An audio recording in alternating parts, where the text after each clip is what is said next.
Corpus Hermeticum, capítulo 4. De Hermes a Tat, a cratera ou a mônada.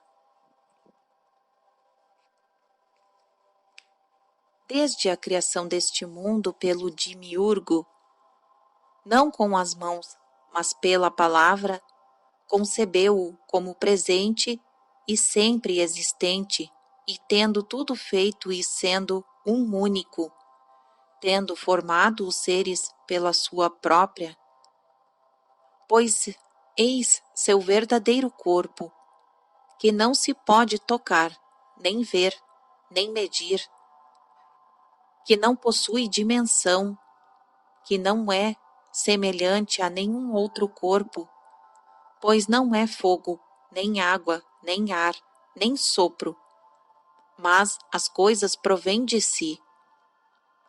Ora, como ele é bom, não quis dedicar essa oferenda a si somente, nem para si unicamente honrar a terra, mas enviou para cá como ornamento desse corpo divino o ser humano, vivente mortal, ornamento do vivente imortal.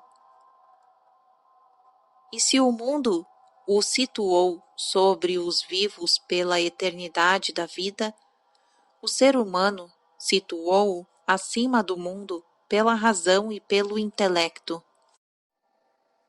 O homem, com efeito, tornou-se o contemplador da obra de Deus e prostrou-se maravilhado, aprendendo a conhecer o Criador. A razão, então, ó Tati, Deus distribuiu-a em partilha a todos os humanos, mas não fez o mesmo quanto ao intelecto. Não que ele tenha aprovado alguns pela inveja, pois a mesma não deriva do alto, mas é aqui embaixo que ela se forma nas almas dos humanos que não possuem intelecto. Por que, então, Pai, Deus não estendeu a todos o intelecto? É que ele pretendeu, meu filho, que o intelecto fosse dado às almas como um prêmio que quisessem conquistar. E onde ele o colocou?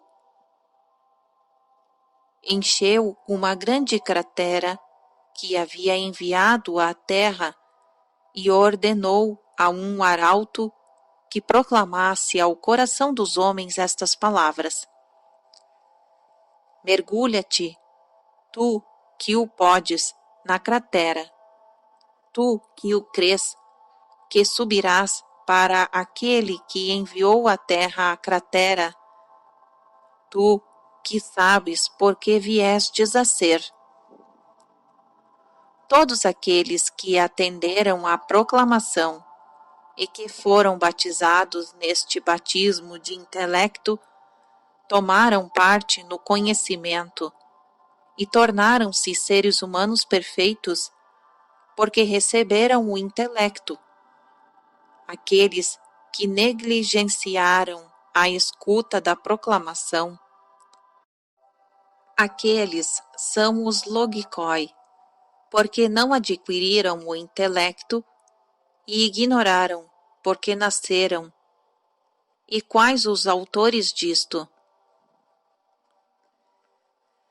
As sensações desses homens são todas vizinhas daquelas dos animais sem razão, e como seu temperamento permanece num estado de paixão e de cólera, não admiram as coisas dignas de contemplação.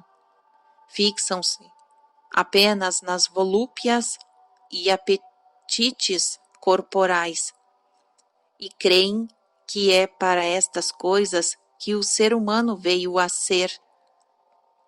Contrariamente, todos aqueles que tiveram parte no dom vindo de Deus, aqueles, ó Tat, quando se compararam às suas obras com as das outras classes, são imortais, e não mais mortais, pois atingiram a todas as coisas pelo seu próprio intelecto. As da terra, as do céu, e o que se pode encontrar ainda acima do céu. Tendo-se elevado a uma tal altura, viram o bem, e tendo-o visto, consideraram a permanência cá embaixo como uma infelicidade. Então, tendo desprezado todos os seres corporais e incorpóreos, desejam o um único. Tal é, ó Tat, a ciência do intelecto, possessão em abundância das coisas divinas, e a compreensão de Deus, pois a cratera é divina. Eu também quero ser batizado, ó Pai. Se não desprezas o teu corpo, meu filho, não podes amar a ti mesmo. Mas, se amas a ti mesmo, possuirás o intelecto, e possuindo o intelecto, terás também parte na ciência. Como dizes isto, ó Pai? Impossível, meu filho, prender-se ao mesmo tempo a essas duas coisas, as coisas mortais e as coisas divinas. Pois como há duas espécies de seres, o corpóreo e o incorpóreo, e que estas duas categorias dividem o mortal e o divino, resta apenas escolher uma ou outra. Caso se queira escolher, pois não é possível tomar ao mesmo tempo a uma e a outra. E quando só restar escolher, o defeito de uma mostra a potência ativa da outra.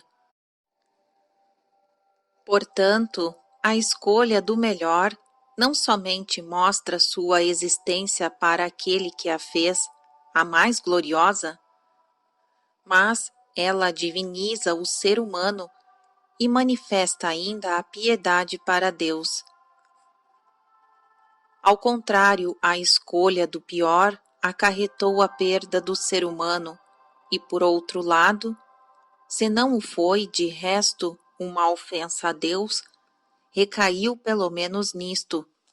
Como as procissões avançam no meio da turbamulta, sem serem capazes de produzir coisa alguma por si mesmas, mas não sem oprimir a marcha dos outros. Estes seres humanos, verossimilhantemente, a elas nada mais fazem que processionar o mundo, arrastados, que são pelas volúpias corporais. Já que é assim, ó Tati, nós tivemos e teremos sempre à nossa disposição o que vem de Deus, mas que aquilo que vem de nós lhe corresponda e não seja falto, pois Deus não é responsável. Não é que somos responsáveis pelos nossos males naquilo em que os preferimos aos bens. Vês, meu filho, quantos corpos nos é necessário atravessar, quantos coros demoníacos, que sucessão contínua, e quais cursos de astros para nos lançarmos a um único? Pois o bem é intransponível, sem limite e sem fim, e relativamente a si próprio, sem princípio também, ainda que para nós pareça ter um quadro que conheçamos. Apossemo-nos, portanto, desse começo e percorramo-los com todo o desejo, pois é uma vida tortuosa abandonar os objetos familiares e presentes para arrepiar o caminho para as coisas antigas e primordiais. Com efeito, isto que aparece aos olhos faz nossas delícias, enquanto que o inaparentemente desperta a nossa dúvida. Ora, as coisas más são mais aparentes aos olhos, e o bem, contrariamente, é invisível aos olhos visíveis. Não possui efetivamente nem forma nem figura. É por isso que é semelhante a si mesmo, e é dissemelhante de tudo o mais, pois é impossível que um incorporal torne-se aparente a um corpo. Tal é a diferença entre o semelhante e o dissemelhante, e a deficiência que afeta o dissemelhante considera particularmente o semelhante. Ora, a mônada, sendo o princípio de todas as coisas, existe em todas as coisas, enquanto raiz e princípio. Ora, nada existe sem princípio. Quanto ao próprio princípio, não sai de nada, a não ser de si mesmo, pois é com efeito o princípio de tudo ou mais. Sendo então princípio, a mônada compreende todo o número, sem ser compreendida em nenhum deles. E engendra todo o número, sem ser engendrada por nenhum outro número. Efetivamente, tudo o que é engendrado é imperfeito e divisível, extensível e redutível. Ora, nada disso afeta o perfeito. E se o que é extensível deriva sua extensão da mônada, sucumbe, por outro lado, à sua própria fraqueza, quando não é mais capaz de conter a mônada. Tal é, portanto, ó Tat, a imagem de Deus, que desenhei para ti com o melhor de minhas forças. Se a contemplas como é, e a representas com os olhos do coração, creia-me, criança, encontrarás o caminho que leva às coisas do alto.